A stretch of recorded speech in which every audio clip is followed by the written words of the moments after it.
देखिए, आज हम आपको कक्षा 6 का इतिहास का पहला पाठ पढ़ाने जा रहे हैं। और इसमें जो है पहले पाठ का नाम क्या है, कैसे पता करें कब क्या हुआ था। यही पाठ का नाम है आपकी कक्षा 6 की।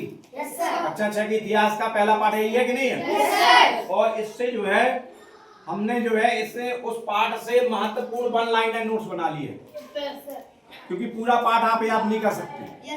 लेकिन उसका निचोड़ है ये वाले जो वन लाइनर हैं, इनको आप याद कर लेंगे, नोट करके याद कर लेंगे, तो इससे आपकी जो एनएमएस की परीक्षा है, नवोदय वाली परीक्षा है और श्रेष्ठ वाली परीक्षा है, और भी अन्य जो अटल आवासीय तमाम परीक्षाएं होती हैं, उन सब के जो प्रश्न बताते हैं उनमें आपको प्रश्न मिल जाएंगे। लेकिन इनको आपको याद करना पड़ेगा। बहुत ज्यादा नहीं है, केवल एक पेज है, ज्यादा नहीं है, केवल कितना है, एक पेज का है। देखिए ये जो है एक पेज का है, ठीक है। एक ज्यादा से ज्यादा आपको 2 पेज मिलेंगे हर पाठ के। अभी ये 1 पेज का है, कोई पाठ में थोड़ा बड़ा होगा तो 1.5 पेज का हो जाएगा या 2 पेज का, ठीक है। हो सकता है इसमें 2 हो, ठीक है, तो उससे कोई दिक्कत नहीं है। लेकिन ये महत्वपूर्ण प्रश्न है, महत्वपूर्ण चीजें, इनको आपको याद कर लेना है। और इन्हीं से जो है संबंधित हम टेस्ट में, आप जब टेस्ट देते हैं इसी में से प्रश्न आएंगे, ठीक है। तो आप इनको अच्छी तरह से याद कर लें, नोट कर लें और अच्छी तरह से याद करें। हाँ, ग्रुप में हम इसकी पीडीएफ आपको भेज देंगे, आपके ग्रुप में चली जाएगी आज ही, ठीक है। तो उसको घर पे नोट कर लेना है और फिर याद करके आना है, ठीक। तो स्टार्ट किया जाए। कैसे पता करें कब क्या हुआ था। अभी इतिहास का पहला पाठ है, इसमें महत्वपूर्ण तथ्य क्या है। सबसे पहले है इतिहास क्या था। इतिहास क्या है? अब इतिहास के बारे में हम कैसे जानेंगे क्या है इतिहास। तो इतिहास भाई बीते हुए समय जो बीत गया है, कई सालों पहले की बात, पुरानी बात है, बीते हुए समय और उस समय जो लोग रहे होंगे। जैसे आपके पापा हैं, पापा के पापा, उनके पापा, मतलब दादा परदादा, उनके बारे में अगर आपको जानना है, उसको बीते हुए समय और लोगों को समझने का एक साधन है।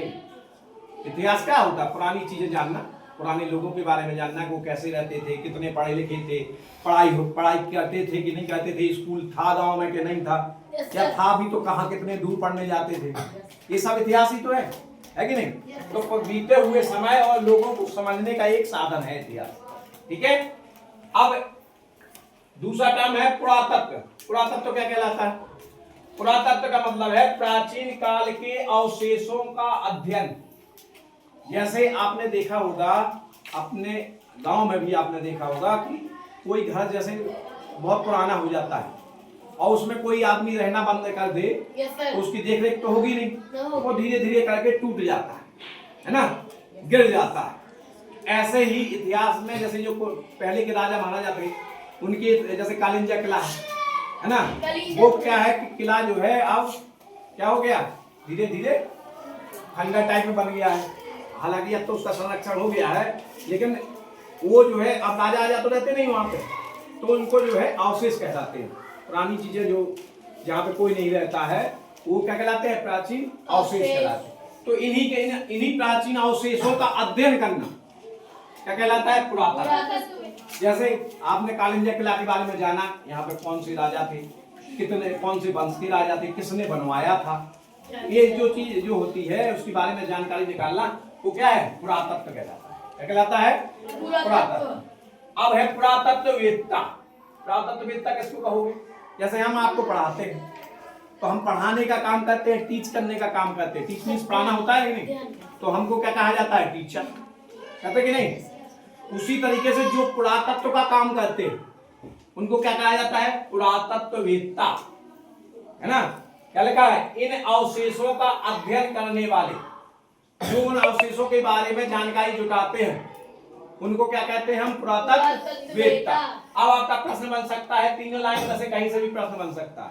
अभी हमने 3 लाइन पढ़ाई ना, 3 में से कहीं से मान लो प्रश्न दे देगा, बीते हुए समय और लोगों को समझने का साधन क्या है?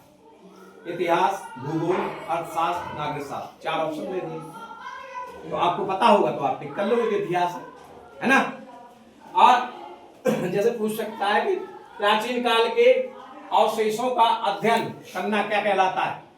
पुरातत्व विज्ञान, भौतिक विज्ञान, रसायन विज्ञान, सामाजिक, या इनमें से कोई नहीं? तो आपको पता होगा तो आप पुरातत्व लगा दो। ठीक है, तो सीधे इसी से आपको क्वेश्चन मिलेंगे, सीधे विकल्प मिलेंगे, क्योंकि हमने ये महत्वपूर्ण खुद से छांटे अपने हाथ से और इनको जो है बनाया है। ठीक है, जिससे आपको आसानी से ज्यादा याद ना करना पड़े और बिल्कुल पॉइंट टू पॉइंट आपकी पढ़ाई हो। ठीक है, अब क्या है, इतिहासकारों ने अतीत को, अतीत मतलब क्या है, इतिहास, पुराने समय को 3 भागों में बांटा है। अब जो इतिहासकार हैं उन्होंने क्या किया, पुराने समय का के बारे में जानने के लिए उन्होंने उसके 3 भाग कर दिए। भाई इस तरीके से हम उसके बारे में जानेंगे।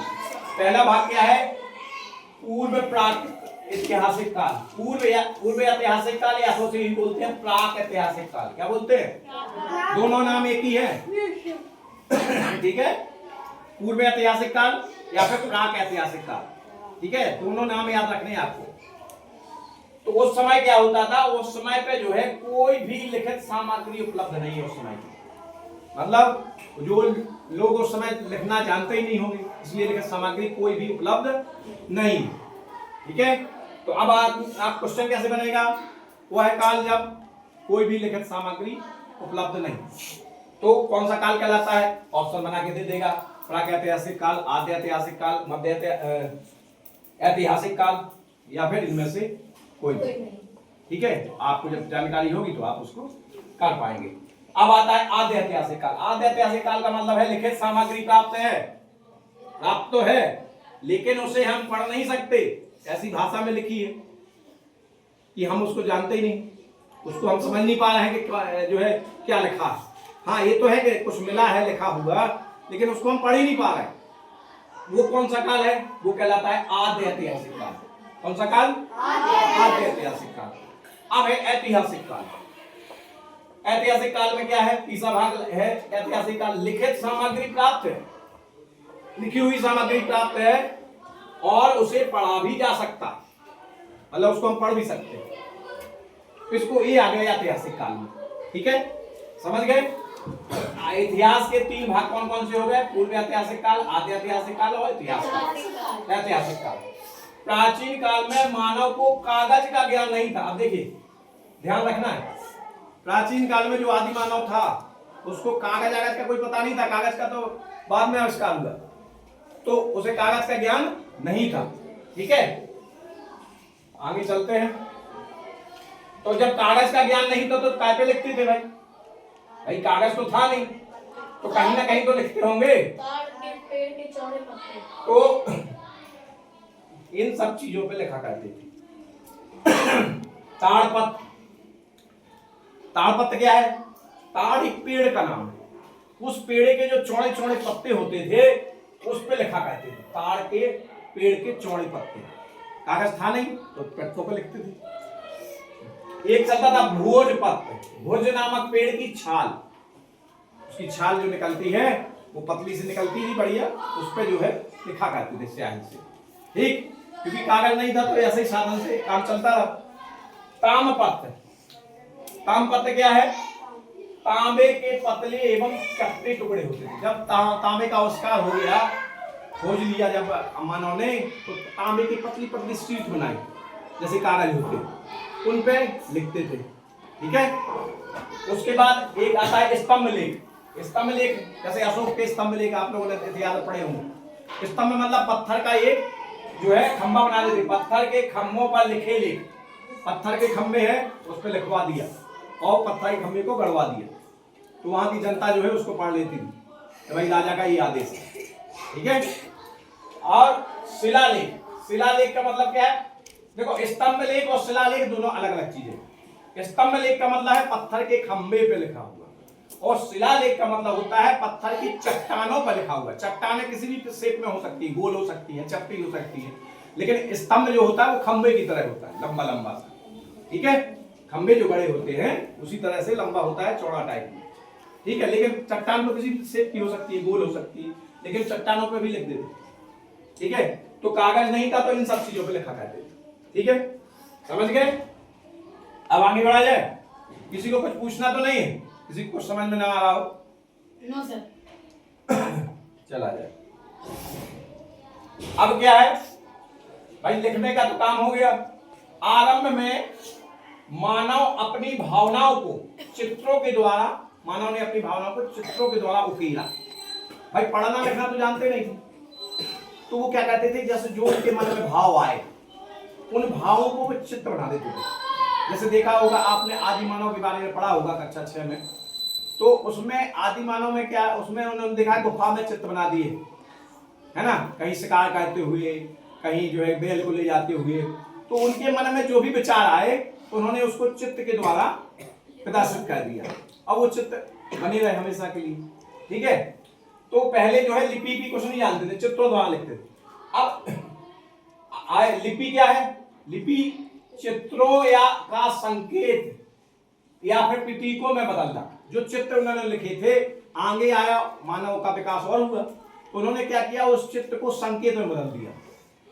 आज भी जो हम लोग लिपि लिखते हैं वो भी तो संकेत तो है ही, है ना। जैसे हमने लिखा छोटा आ, तो ये संकेत है कि ये आ है, का ये भी संकेत तो है। ठीक है, तो उनको चित्रों को संकेत में जब बदल दिया गया तो उसको कहा गया क्या, लिपि कही गई। जैसे हम लोग कहते हैं ना छोटा आ अनार का, कहते हैं मतलब अनार का चित्र रख दिया जाए तो बच्चा यही कहेगा एक छोटा आ अनार का, उसका संकेत क्या बन गया, छोटा आ बन गया अनार के लिए। तो चित्र था अनार, उसका संकेत छोटा आ हो गया। ठीक है, समझ में आया। तो ऐसे चित्रों से जो है जब हम प्रतीक बना लेते हैं तो उनको हम लिपि कहते हैं। क्या कहते हैं, लिपि। अब लिपि भी कितने प्रकार की होती है, अलग अलग प्रकार की लिपियां होती हैं। जैसे चित्रात्मक या पिक्टोग्राफिक लिपि। जो चित्र वाली लिपि है वो कौन कौन सी लिपि है, जिनमें चित्र के द्वारा जो लिखा गया, उसमें है चीनी लिपि, ठीक है, मिस्र की लिपि और सैंधव लिपि। ये जो है सारी तीनों आपकी चित्रात्मक लिपियां हैं। ठीक है, समझ गए, कौन सी लिपियां हैं, चित्रात्मक लिपियां हैं। चित्र में बने हैं, इनमें पूरा भाषा पूरा लिखा हुआ चित्र बना के। और आप जिसे पढ़ रहे हैं उसे देवनागरी लिपि कहते हैं। इसे जो लिखा है आप, जो आप लोग किताबों में पढ़ते हैं, वो कौन सी लिपि है, देवनागरी लिपि। ठीक है, तो अब आपको प्रश्न कैसे बनेगा, दे देगा ऑप्शन, निम्न में कौन सी लिपि चित्रात्मक लिपि है, देवनागरी, चीनी, संस्कृत, कुछ भी मान लो, 4 ऑप्शन बना के दे देगा। तो आपको अगर याद होगा कि नहीं चीनी लिपि सबने बताई थी चित्रात्मक है, तो आप टिक कर लोगे।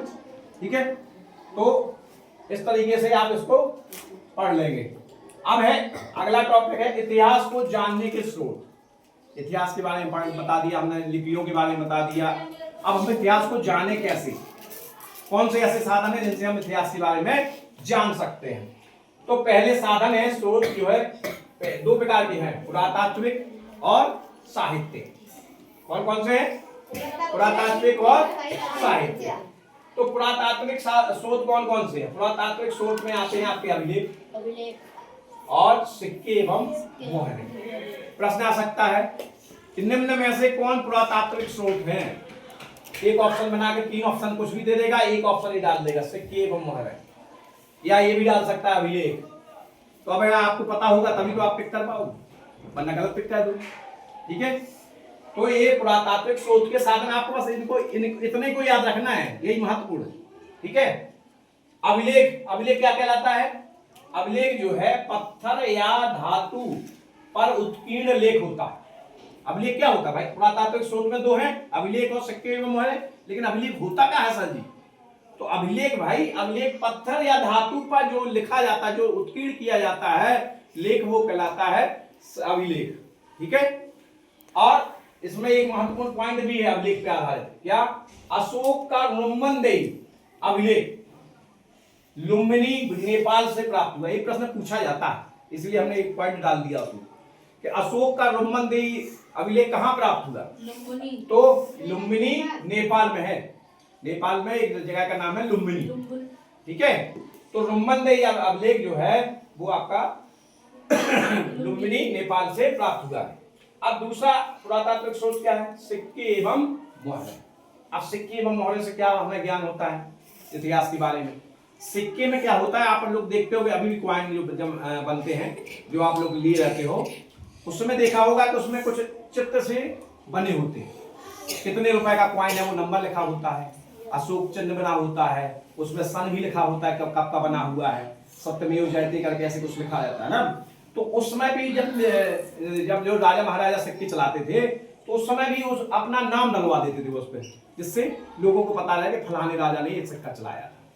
जैसे नोटों पे नहीं मनमोहन सिंह गवर्नर के साइन होते तो पता चलता था कि ये भैया मनमोहन सिंह जो जब गवर्नर थे उनके समय का नोट है ना। तो ऐसे ही उस समय के राजा क्या करते थे कि अपने जो सिक्के बनवाते थे उस पर शासक का नाम, तो अगर आपको वो सिक्का मिल जाए कहीं से तो आपको पता चल जाएगा कि ये चंद्रगुप्त के समय का है, यानी चंद्रगुप्त ने ऐसा सिक्का चलाया हुआ।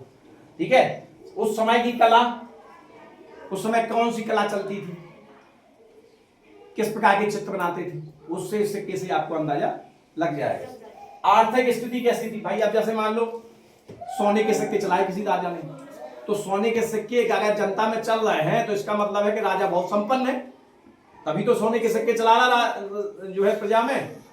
और अगर कोई राजा चांदी के चला रहा है तो थोड़ा कमजोर रहा होगा, तभी तो चांदी के सिक्के चला रहा। ठीक है, तो इससे उस समय की आर्थिक स्थिति का भी पता लग जाता है। तो आपसे पूछा जाएगा बस इतना कि पुरातात्विक स्रोत क्या है, अभिलेख और सिक्के एवं मोहर, ये तो हमने समझाने के लिए इसमें लिख दिया है, जिससे आपको क्लियर रहे कि कौन सी चीज क्या होती है। ठीक है,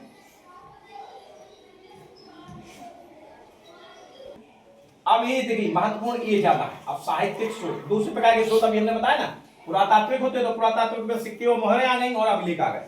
ठीक है, अब है दूसरा साहित्यिक भी तो होते हैं, नहीं होते, साहित्यिक स्रोत भी तो होते हैं। अब साहित्यिक स्रोतों में कौन कौन से स्रोत है जिनसे हमें इतिहास के बारे में जानकारी मिलती, तो ये देखिए साहित्यिक स्रोत आपकी किताब के अनुसार है, के अनुसार ही ये साहित्यिक स्रोत आपके सिलेबस में जो दिए गए हैं वो इन्हीं को याद रखना है आपको। रामायण, ये हमारी जो किताबें हैं साहित्यिक स्रोत में किताबें आ जाती हैं, ग्रंथ आ जाते हैं। तो रामायण, रामायण में भाई वर्णन है रामचंद्र जी का। ठीक है, तो हमें पता चला ना रामायण से कि भाई रामचंद्र जी भी थे, फिर उन्होंने रावण का वध किया, ऐसा ऐसा हुआ उनके साथ, तो कैसे जानकारी लगी, उसी किताब से ना। तो रामायण एक स्रोत है और उसके लेखक का नाम आपको याद रखना है, कौन है, वाल्मीकि। महाभारत, महाभारत के लेखक कौन है, ठीक है। अर्थशास्त्र, अर्थशास्त्र की रचना किसने की, कौटिल्य और चाणक्य, दोनों नाम याद रखने। कौटिल्य भी उन्हीं को कहा जाता है, उन्हीं को चाणक्य कहा जाता है। ठीक है, तो अर्थशास्त्र की जो है रचना कौटिल्य और चाणक्य एक ही व्यक्ति हैं, उन्होंने की। राजतरंगिणी किताब है, इसके लेखक कौन है, कल्हड़। ये पूछे जाते हैं प्रश्न आपकी एनएमएस परीक्षा में, श्रेष्ठ परीक्षा में, है ना। इंडिका, इंडिका के लेखक कौन है, मेगास्थनीज है, जो यूनानी राजदूत थे, है ना। एक यात्रा विवरण लिखा था फोक्यूकी, चीनी में यात्रा, चीनी यात्री आए थे, तो उनका जो है फाहियान जो है चीनी यात्री थे, उन्होंने अपना यात्रा के यहाँ पे भारत में यात्रा करने आए थे, घूमने आए, तो उन्होंने यहाँ पे जो जो देखा उसको एक किताब के रूप में लिख दिया, तो वो कहलाया यात्रा विवरण फोक्यूकी, और उसके लेखक हैं फाहियान जो चीनी यात्री थे। और एक और यात्रा विवरण है सीयूकी, सी, अब यात्रा विवरण का ना दे, हो सकता है ये नाम दे दे, फोक्यूकी किसने लिखा, ठीक है, तो फाहियान दे दे, होइंसांग दे दे, और किसी दो नाम दे दे, तो आपको क्लियर होगा तो आप बता पाएंगे। ठीक है, तो यात्रा विवरण सीयूकी, होइंसांग चीनी यात्री है, उसने लिखा था। तो ये आपको उनके नाम, किताबों के नाम, उनके लेखक के नाम याद कर लेने हैं। ठीक है, आगे चलते हैं। स्तूप आया है आपकी क्लास उसमें किताब में, स्तूप क्या होता है, स्तूप जो है होता है टीला, मिट्टी का बहुत बड़ा सा ढेर जो लग जाता है उसको टीला कहने लगते हैं, नहीं, उसी प्रकार का होता है स्तूप। ठीक है, तो स्तूप का शाब्दिक अर्थ जो होता है वो क्या होता है, टीला। अब इसमें क्या होता है, स्तूप में क्या होता है, महात्मा बुद्ध और उनके अनुयायियों के शरीर के अवशेष रखे जाते हैं।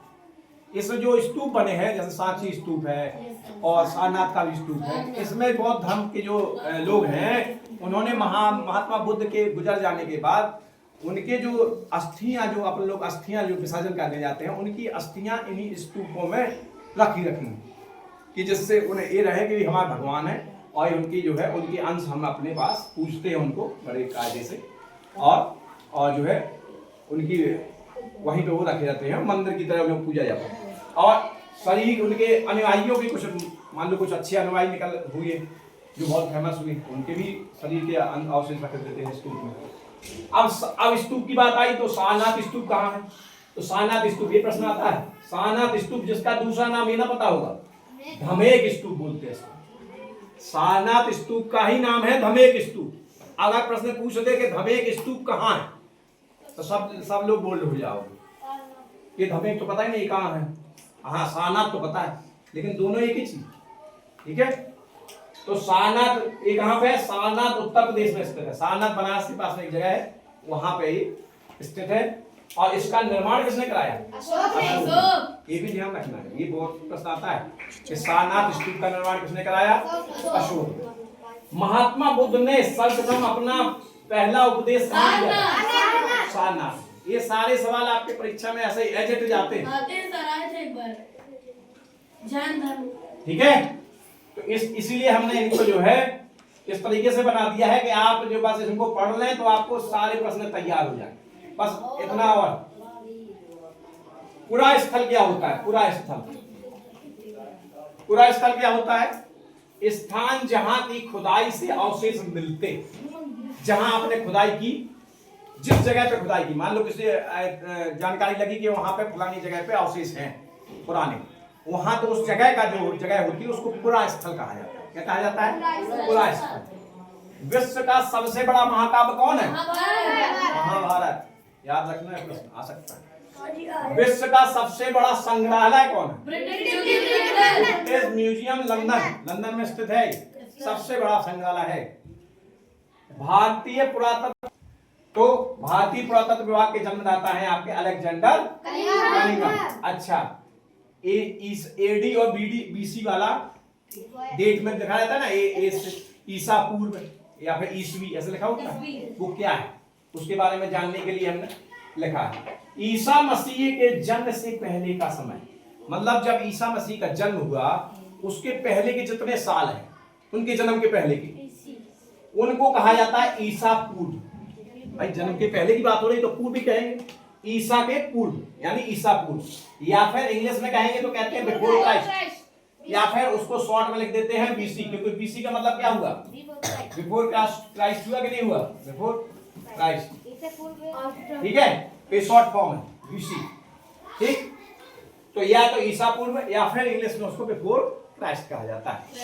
और ईसा मसीह के जन्म के बाद का समय उसको ईसवी कह देते हैं या फिर एनो डोमिनी बोलते हैं यानी एडी। ईसा मसीह के बाद का समय, अभी तक का समय, इसलिए ईसवी लगाते हैं उसमें। ठीक है, लेकिन जब हम इतिहास पढ़ते हैं तो उसमें कई चीजें आती हैं। बोले 600 ईसा पूर्व। ईसा पूर्व का मतलब क्या है? यही है कि ईसा मसीह के जन्म के 600 साल पहले की बात करता है। ठीक है, अब एक धौलावीरा एक जगह का नाम है। धौलावीरा हड़प्पा सभ्यता का पुरा स्थल है, जो कहाँ स्थित है? गुजरात में। तो प्रश्न आता है धौलावीरा कहाँ स्थित? गुजरात, हरियाणा, राजस्थान, उत्तर प्रदेश। तो आपको पता होगा तो आप लगा दोगे गुजरात में। ये पहले पार्ट के इतने महत्वपूर्ण नोट्स हैं। ठीक है, तो ये आप लोगों ने समझ लिए। इसको हम जो है